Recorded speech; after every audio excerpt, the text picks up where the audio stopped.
Hi, I'm Diane Dayton. We're at the 20th Annual VF Outlet Berks Jazz Fest in Reading, Pennsylvania, sitting down with guitarist Peter White. Oh, thanks for taking time, Peter. It's great to be here. Thanks for inviting me. It's good to catch up with you again. You're going to be playing with Mindi.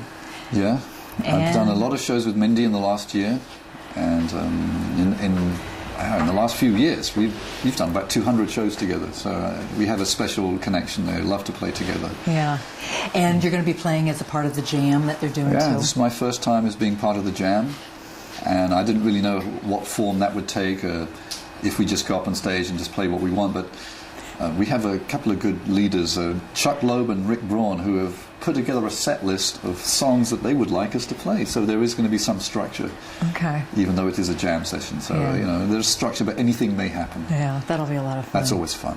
Yeah. I remember reading about you. One of the earliest times that you were out doing some music was doing some Christmas carols, I believe, with the rest of your family when you were back in England, right? Well, I was very young.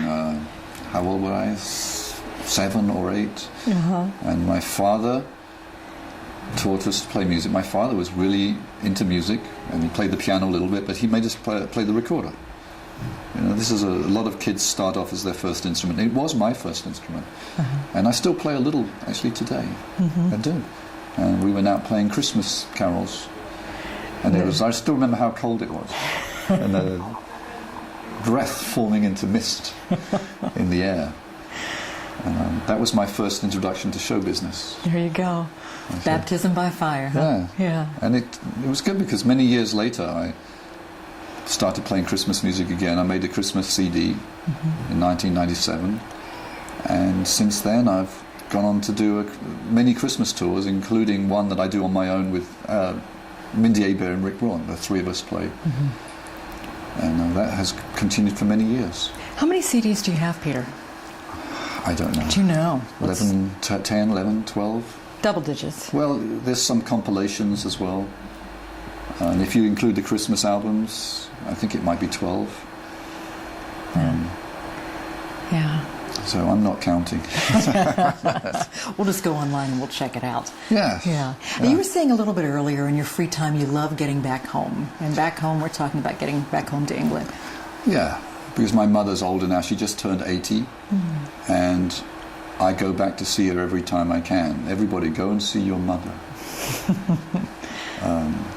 So if I have a week open in my schedule, I just take a flight over there. And sometimes I take my daughter, Charlotte. She's 9 years old now, but she's been going with me to England for many years. And we always have a great time.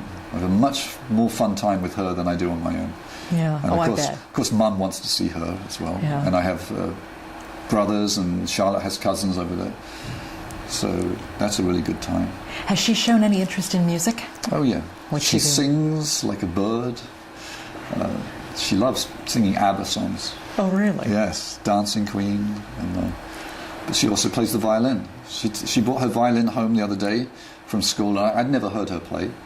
And I was expecting to hear, you know, that screechy sound which I used to produce when I played the violin at school. I was never very good, but she played beautifully. I am her father, so I might be a bit biased, but I was very moved, and she was playing such beautiful melodies on the violin after only being playing for a few weeks. So plays a little bit of piano as well. Every time we talk about your daughter and we get into family, I always see you light up too, Peter. Yes. So I know that's one of the things that's really important to you. Well, yes. And I love to spend time, I'd love to spend time with the family, and my daughter, she's a little angel. And we adopted her in China 8 years ago now. And it became, I suppose, one of the best things I ever did. And I sometimes look at her and I'm thinking, wow, 9 years ago or 8 years ago, we went to China and we found you. I said, what an amazing thing that was. And your life has never been the same. It's been touched in a different way. Yes. I don't write as many songs as I used to. That was before Charlotte was born. I wrote a lot of songs. And in fact, a lot of them from my latest album were from the time before Charlotte arrived. Oh, really? Actually, that's quite significant, actually. It is, yes. Isn't it? Yes, because I wrote so much back then, and now I spend more time with her and less time writing songs. And I think this inevitably happens. Although, if you look at Johann Sebastian Bach, he wrote so much in his life, and he had like 31 kids, or something, or 17, I don't know. Now, how is that possible? I don't know. He had that many kids, and yet he wrote so much music. If you put it all, if you put all the music he wrote, it would be this high. So unbelievable. She does inspire you, though, doesn't she? Yeah. Yeah, she inspires me. And that may come out in your music, too. Yeah, I'm sure it does. Yeah. But what keeps me going these days, and I've been a musician for professional for 32 years, 33, no. Peter does the math. 35 years I've been a professional musician.